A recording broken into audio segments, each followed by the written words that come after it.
Assalamualaikum warahmatullahi wabarakatuh. Perkenalkan, nama saya Jovan Kamarsyana Mogonta dengan NIM 240711010017 dari kelompok 2. Baiklah, pada saat ini saya akan membahas materi mengenai pluralisme hukum dalam kehidupan masyarakat dan negara, tepatnya dalam bagian keterkaitan hukum tradisional dan hukum modern. Pluralisme hukum pada dasarnya merupakan sebuah kenyataan yang hidup dalam masyarakat Indonesia. Pluralisme hukum berarti adanya keberagaman sistem hukum yang hidup dan berlaku secara bersamaan di tengah masyarakat. Di Indonesia, setidaknya terdapat 3 sistem hukum yang berkembang, yaitu hukum adat, hukum agama, dan juga hukum negara atau hukum modern. Dari ketiga sistem tersebut, hukum adat dan hukum modern seringkali menjadi sorotan utama karena yang membedai bagi hukum adat, maka potensi konflik hukum akan semakin besar. Untuk itulah konflik ini tidak hanya menyangkut soal kepemilikan tanah atau perkawinan, tetapi juga menyangkut identitas, budaya, dan harga diri komunitas adat. Oleh karena itu, negara perlu menempuh langkah-langkah strategis. Yang pertama, negara harus mengakui keberadaan hukum adat, bukan hanya sekadar secara formal, tetapi juga mengakuinya, mengimplementasikan hukum itu dengan sehari-hari. Yang kedua, negara perlu mengakomodasi hukum adat dalam hukum nasional dengan menyesuaikan kebutuhan zaman tanpa menghilangkan esensi adat itu sendiri. Dan yang ketiga, negara perlu mengharmonisasikan hukum adat dengan hukum modern melalui regulasi yang jelas, sehingga tidak menimbulkan ketidakpastian hukum.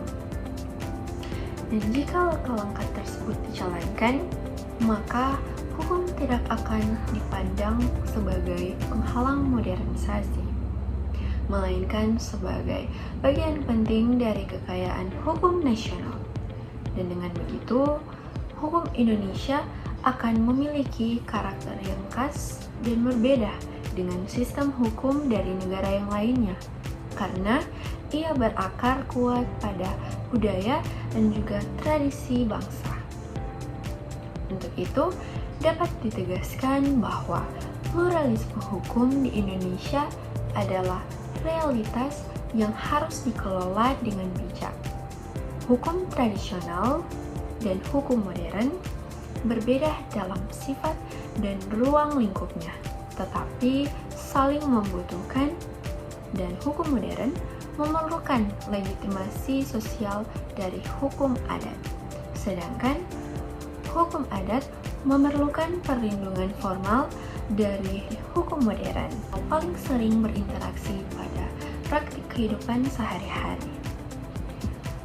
Meskipun memiliki perbedaan yang cukup mendasar, hukum tradisional atau hukum adat dengan hukum modern tidak bisa dipisahkan secara kaku. Hukum adat lahir dari praktik sosial masyarakat yang diwariskan secara turun-temurun dan bersifat partikular karena hanya berlaku pada komunitas tertentu. Misalnya, hukum adat mengenai tanah ulayat, perkawinan adat, atau mekanisme penyelesaian sengketa dalam sebuah suku atau komunitas tertentu.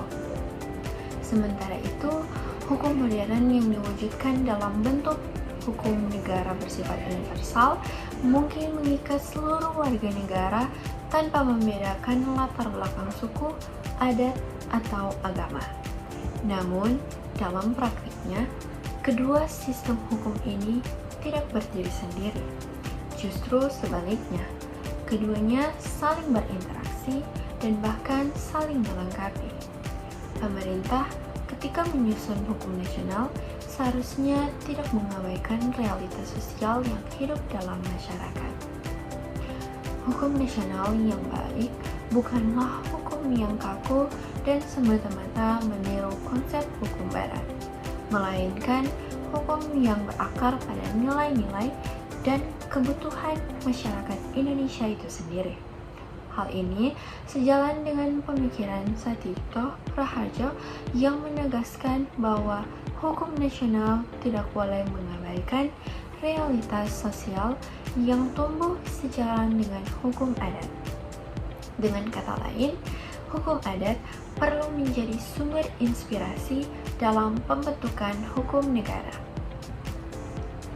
Salah satu contoh nyata keterkaitan antara hukum tradisional dan hukum modern dapat ditemukan dalam Undang-Undang Pokok Agraria UU PAH tahun 1960. UU PA secara eksplisit mengakui bahwa keberadaan hak ulayat masyarakat adat adalah hak yang menguasai tanah secara komunal yang dimiliki oleh suatu masyarakat adat.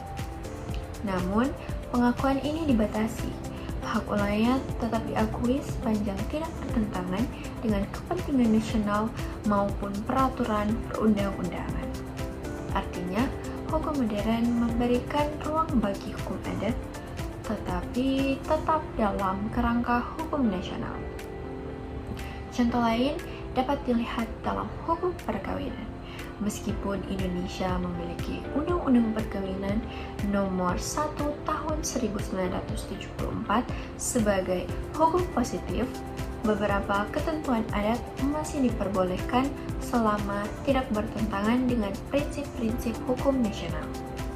Misalnya, perkawinan adat dengan prosesi tertentu masih sah dilakukan. Tetapi untuk syarat-syarat pokoknya, perkawinan tetap harus sesuai dengan hukum negara seperti adanya pencatatan perkawinan di lembaga resmi. Selanjutnya, namun dalam praktiknya tidak jarang terjadi benturan antara hukum adat dan hukum modern. Misalnya dalam kasus sengketa tanah adat.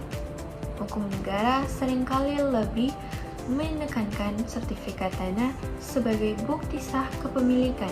Padahal bagi masyarakat adat, kepemilikan tanah itu justru lebih didasarkan pada penguasaan turun-temurun atau pengakuan dari komunitas. Perbedaan cara pandang ini sering melahirkan konflik. Masyarakat adat merasa haknya diabaikan, sementara negara berpegang pada asas legalitas formal melalui sertifikat.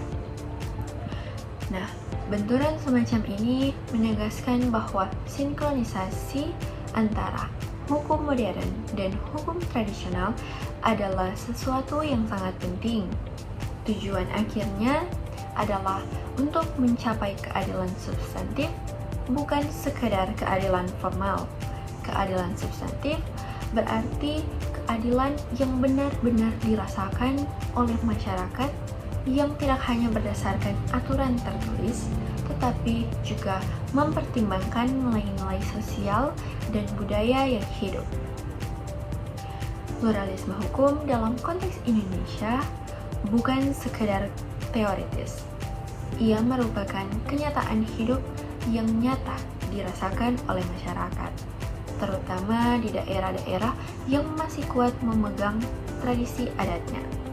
Jika negara tidak memberikan ruang, jika kedua sistem ini bisa bersinergi, maka hukum Indonesia akan mampu menciptakan keadilan yang lebih inklusif. Tidak hanya berdasarkan teks undang-undang, melainkan juga sesuai dengan rasa keadilan masyarakat.